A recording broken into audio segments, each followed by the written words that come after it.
My name is Emily, and for years I lived in my mother-in-law's house, pretending everything was perfect. Smiles, small talk, even the way I laughed at her jokes. It was all a mask, but behind the doors of that house I was drowning. Hidden in the shadows of her expectations and constant criticism, I lost myself. And worst of all, no one noticed, not my husband, not my friends. No one until the betrayal that shattered everything. I had a secret, a dream I never shared, a bakery I had been planning for years in the quiet moments after midnight when no one was watching, and the day I finally opened it, I decided to invite the very people who had tried to crush me. Yes, my mother-in-law was on that guest list, and I had a plan for revenge that she would never forget. My name is Emily, and for years I lived a life that looked perfect on the outside, but inside I was breaking. Every morning I woke up before the sun, slipping quietly into the kitchen while the rest of the house slept, just to avoid being seen. The smell of coffee brewing, the soft hum of the refrigerator. These were the only moments I felt like I could breathe. By the time anyone else stirred, I was already dressed, already moving like a ghost through the halls, careful not to disrupt the invisible rules of this house. Living with my mother-in-law felt like walking a tightrope over an abyss I couldn't see. One misstep, one wrong word, one plate not washed just so, and suddenly I was wrong. I could hear her footsteps before she even entered a room, sharp, deliberate, like a predator circling its prey. "Emily, is this how you fold napkins?" she would ask, tilting her head, voice sweet but venomous. "You know, your sister-in-law used to." And just like that, every little victory I had accomplished in the day, every tiny effort to make this house a home, vanished in an instant. Family dinners were a battlefield, the table set perfectly, the aroma of spices wafting from the kitchen, my husband oblivious, lost in his phone or conversation.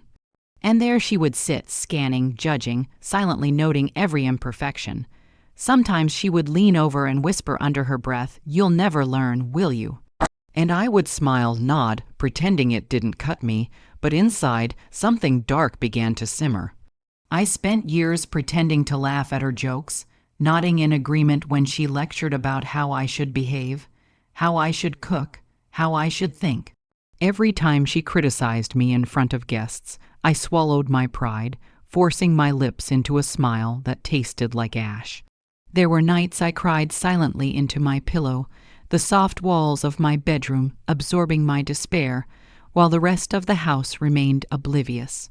I became skilled at hiding my tears, brushstrokes over my cheeks in the dim light, shaking hands that no one noticed, whispers to myself in the bathroom mirror.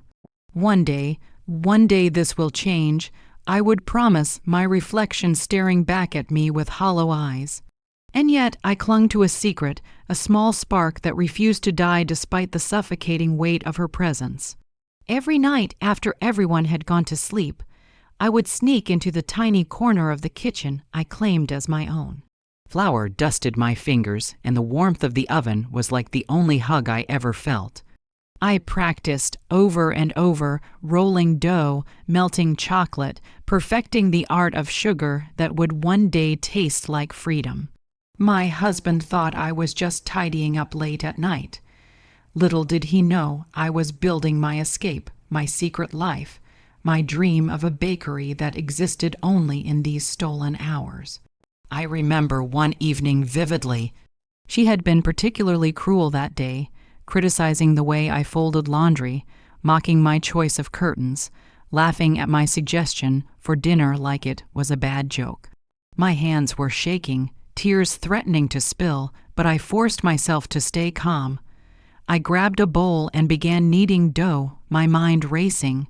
The smell of vanilla and cocoa mixed with the bitterness of the day. And for the first time in months, I felt alive. I whispered to myself, barely audible, "This is mine. One day they will see what I can do." The walls of the kitchen felt safe, protective, like the only place where I could breathe without fear. But even in these stolen moments, fear lingered. Fear that she would discover me. Fear that my husband would dismiss me as just another housewife. fear that everything I longed for would crumble. And yet, the anger was growing too, the anger at being ignored, at being humiliated, at living in a shadow of her expectations. It was a quiet, boiling anger at first, a slow burn that no one noticed. But deep down, it was the fire that would one day fuel my revenge. Sometimes I would peek from behind the kitchen door, watching her move through the house with that air of perfection she wore like armor. I hated her, yes, but more than that, I hated what she had done to me, erased me, silenced me, trapped me. And somewhere inside, beneath the fear and the tears, a plan began to form, a plan that was just a whisper at first. One day, you'll see, I told the empty room, the shadows listening, you'll see everything I could have been. That night, as I closed the oven door and wiped my flour, streaked hands on my apron, I felt a strange calm settle over me. For the first time in years, I didn't feel small. I felt ready to take back my life, ready to turn the tables. But I didn't know that the next family gathering, the one she insisted I host myself, would be the moment that pushed everything over the edge. The moment that would force me to decide, stay hidden or step into the light. And that night, as the house slept in deceptive silence, I whispered again to the shadows, almost as if making a promise. They don't know it yet, but soon they will. The camera would pan to the mother and Law's closed bedroom door, the faint sound of her laugh drifting through the house, unaware of the storm quietly brewing in the kitchen. I thought I had endured it all. Her sharp words, her disapproving glances, the way she dissected my every move as if my life belonged to her. But then came the betrayal that cracked the fragile shell I had built around myself. It wasn't loud or dramatic at first. It was subtle, the kind of poison that creeps in unnoticed, until suddenly it's everywhere. It happened during a family gathering, one of those evenings where the house buzzed with chatter, clinking plates, and forced laughter.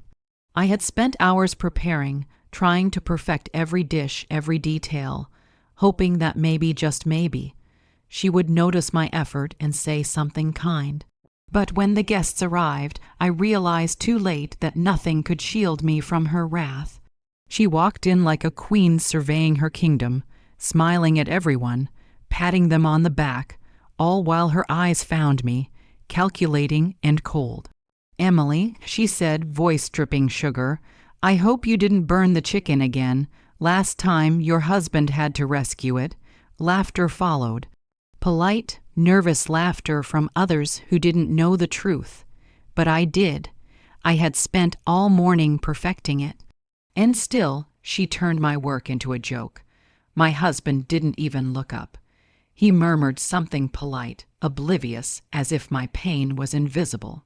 And that's when it happened. She leaned closer, whispering in his ear, honestly, "I don't know why you let her handle this. She's not skilled enough. Maybe you should hire someone." The words hit me like a slap to the face, sharper than anything physical ever could. I froze, my fingers clenched into fists, nails digging into my palms. My throat tightened as if all the air had been stolen from me. And everyone else. They carried on, pretending not to notice.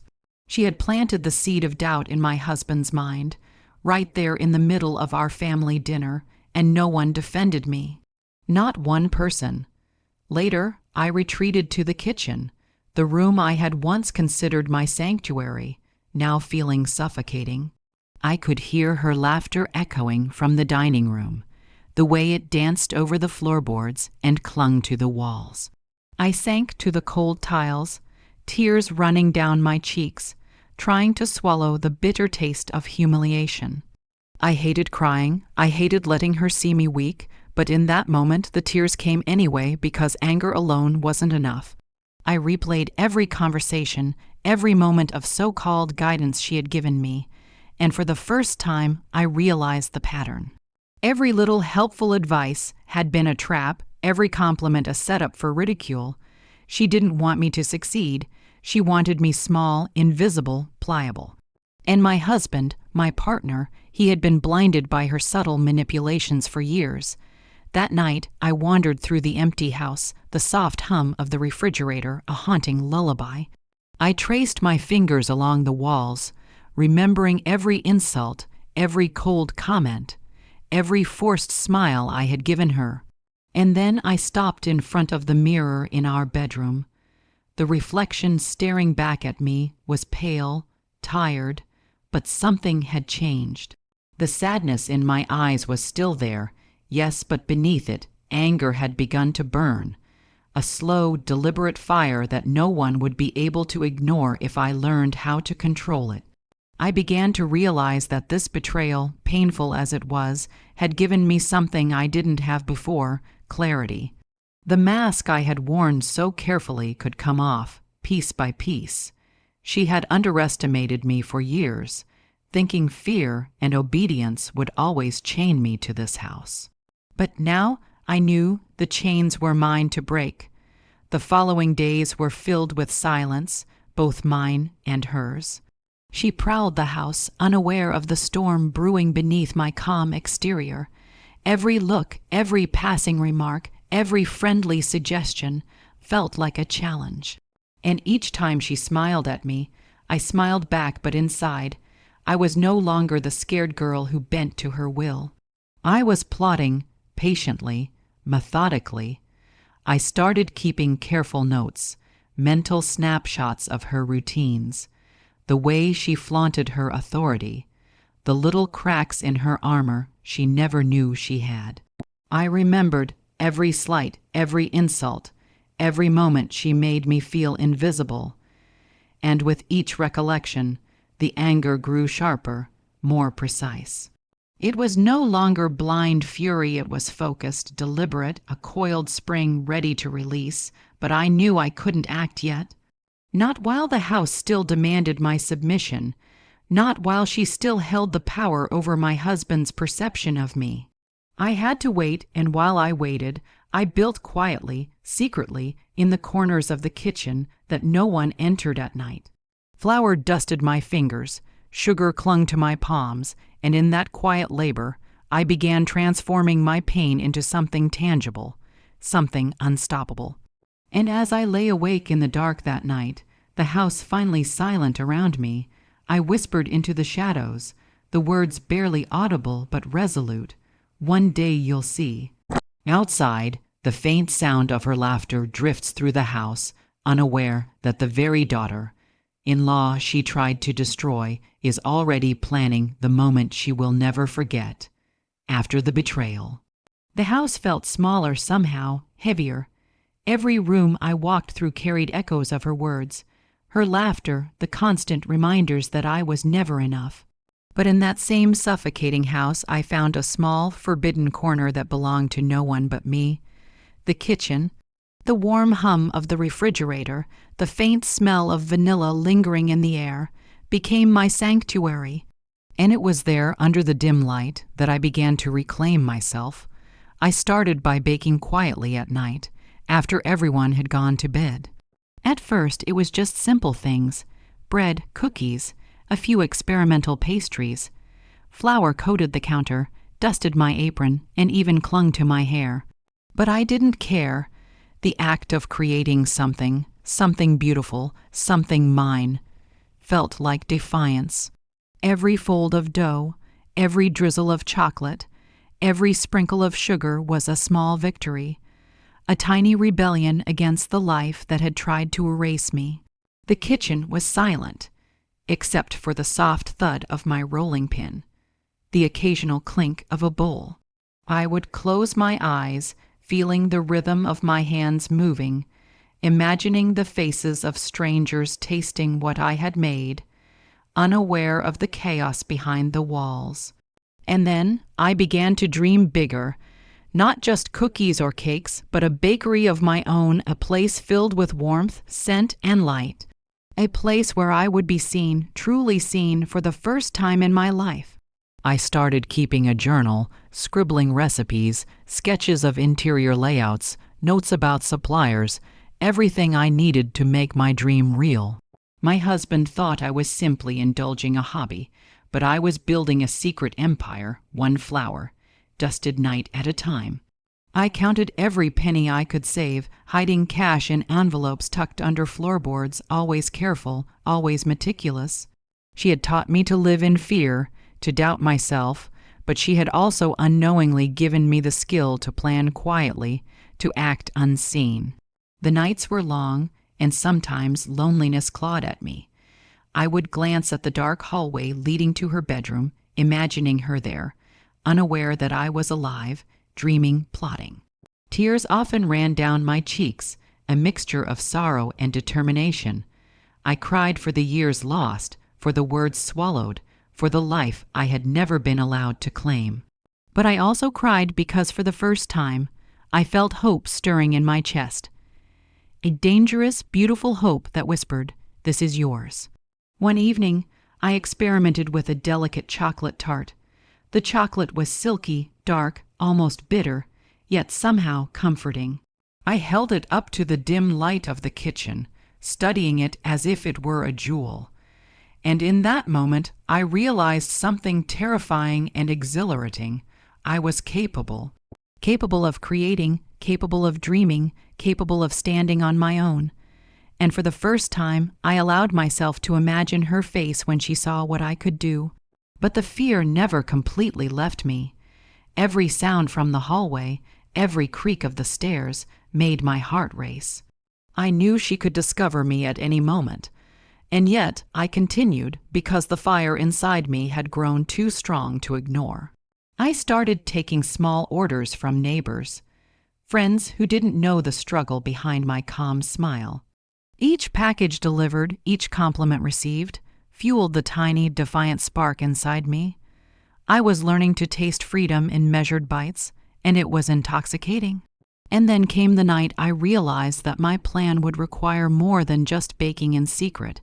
It required patience, precision, and courage. I could not simply confront her. She thrived on control, on humiliation, on dominance. I had to be clever, subtle. I had to craft a moment that would make her recognize not just my talent, but my power. And as I rolled the dough under the faint kitchen light, I began to map every step, every detail, every perfect strike of poetic justice. Every night became a ritual of planning, creating, imagining, until the bakery in my mind felt more real than the house I lived in.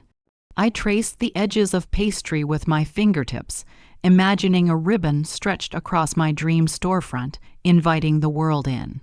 And somewhere deep inside, I began to feel the first shivers of something I had long denied myself: confidence. But as my dream grew, so did the tension. Every time she laughed down the hall, every time my husband dismissed my efforts, I felt the fire inside me tighten, coil, and sharpen.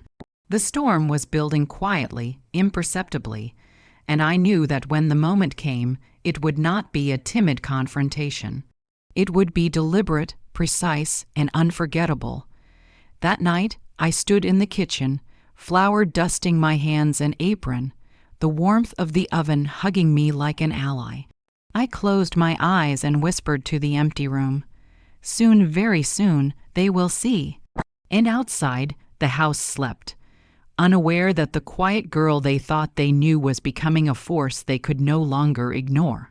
The faint glow of the hallway light cast shadows across the kitchen floor, stretching toward the walls like fingers, and I knew that when I finally stepped into the light, everything would change. By the time the week of the grand opening arrived, my hands shook not from fear, but from anticipation. Every detail had been meticulously planned, every ingredient measured, every recipe perfected. The bakery, though small, was my world now, a place where the air smelled of vanilla, cinnamon, and possibility. And yet, even in the warm glow of the oven, I couldn't shake the tension coiling inside me. I had invited them. My family, the very people who had belittled me, ignored me, and dismissed every effort I had ever made. My mother-in-law's name was at the top of the guest list, and the thought of her reaction made my stomach tighten. I imagined her walking through the door, the way she always carried herself, confident, demanding, assuming control. But she didn't know what awaited her. She couldn't know.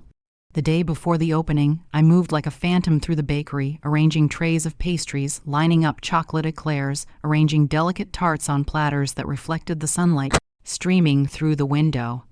Every movement was purposeful. I stepped back to inspect my work, letting my eyes linger on the rows of perfectly baked goods, the glint of sugar crystals, the swirl of icing like ribbons of my resolve. This was my moment, my triumph, and I would make sure everyone saw it. I rehearsed how I would greet them, every word measured, every smile deliberate.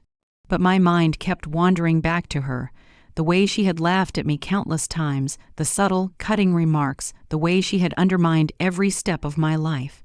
And for the first time, I allowed myself to savor it, the idea that this time the tables had turned. She would not control the room. She would not control me. That night, I barely slept. The bakery smelled faintly of vanilla even in the darkness, and the quiet hum of the refrigerator became a lullaby of anticipation.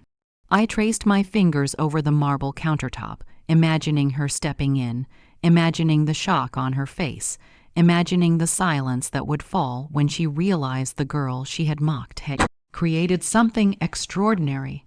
My chest tightened, a mix of fear and exhilaration, as if the air itself were holding its breath. I kept my plan in my head like a secret map.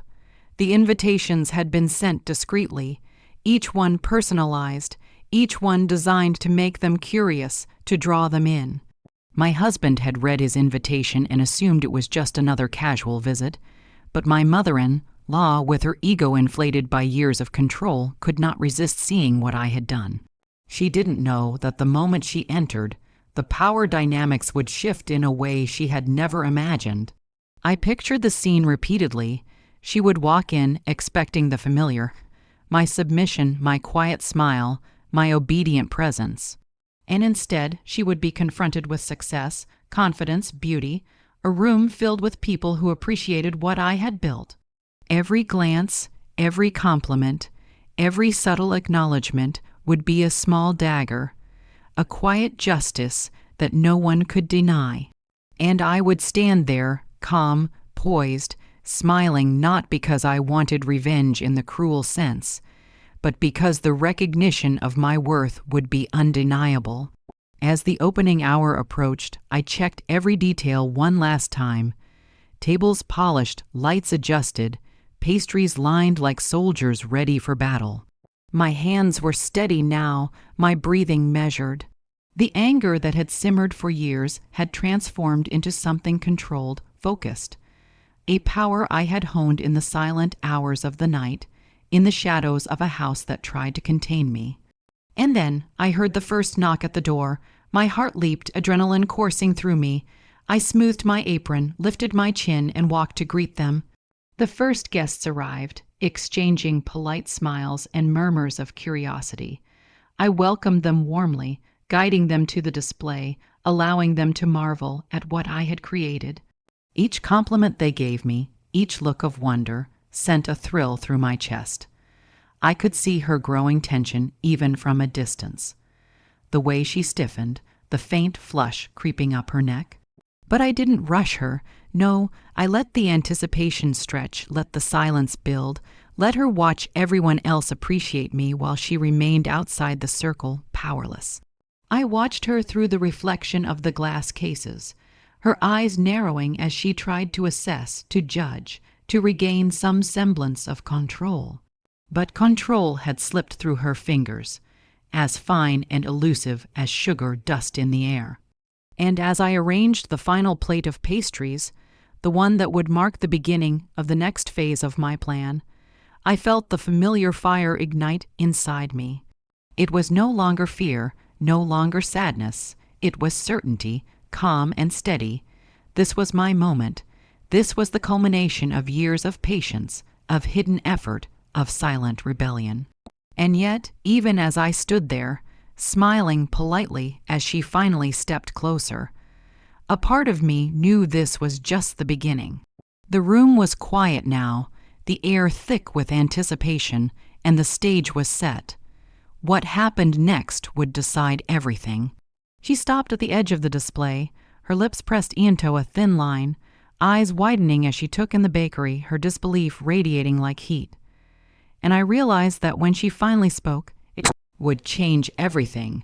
The doorbell rang, sharp and deliberate, echoing through the small bakery like a drumbeat in a silent hall. My hands, dusted in flour, paused mid-motion as I felt the familiar, electric surge of adrenaline. I knew who it was before I even opened the door. That heavy, measured knock, the way it carried authority even in absence my mother-in-law had arrived. I smoothed my apron, straightened my shoulders, and took a deep breath. My heart raced not with fear, but with anticipation. This moment had been years in the making, months of quiet planning, sleepless nights, and stolen hours in the kitchen. Every detail, every pastry, every plate had been prepared to perfection, and now the ultimate test was here. She stepped through the door, carrying herself with the same confident air she always did, eyes scanning the room, a faint smile tugging at the corner of her lips. But as soon as she saw the bakery, her expression faltered. A flicker of surprise crossed her face, almost imperceptible, but I saw it. Her steps slowed, her breath caught, and for the first time in years, she didn't speak first. She didn't control the room. I guided her forward, my voice calm, polite, measured. "Welcome," I said, gesturing toward the displays. "I'm so glad you could come." Each word was deliberate, each syllable a quiet defiance. She raised an eyebrow, suspicion etched into her features, but she followed, eyes darting from tray to tray. The pastries glistened under the warm lights, the icing delicate, the chocolate rich and glossy. The air smelled of sugar, vanilla, and triumph. The scent of a life I had finally claimed for myself. She tried to mask her surprise with a polite nod, murmuring something about the presentation, but it fell flat. The guests around her, my friends, neighbors, and colleagues, whispered compliments, their eyes wide with admiration. Every "this is incredible," and "I can't believe you made this yourself," felt like a quiet arrow piercing her pride. I watched as her fingers twitched, a small, unconscious gesture of frustration, and I felt a thrill, a simmering satisfaction I could barely contain. Her gaze locked on me, sharp, evaluating, like a predator assessing a rival. "Emily, you did all this?" she asked, voice carefully neutral. But it trembled, betraying the shock she tried to hide. I nodded, smiling softly. Yes, every detail, every pastry. I wanted it to be perfect. She opened her mouth to speak again, probably to diminish my achievement, to turn this into another opportunity to belittle me. But the words didn't come. The room, alive with admiration and praise, created a wall between us that she could not penetrate. She had expected silence, compliance, invisibility, and instead, she found recognition, respect, and success. And there I stood, calm, poised, in the center of the storm she had thought she controlled for so many years. The tension in the room was palpable. She moved from one display to another, her eyes flicking nervously at each tray, each tart, each perfectly crafted chocolate. Every compliment from the guests seemed to fuel a quiet fire behind her expression, a slow realization dawning that she could not undo what had been done. She had trained me to fear her, to submit, to shrink, but none of that mattered anymore. She was powerless here. I remembered every insult, every ridicule, every subtle cut she had delivered over the years. The late nights I spent crying quietly in my bedroom, the humiliation at family gatherings, the constant pressure to be perfect, all of it had led to this moment.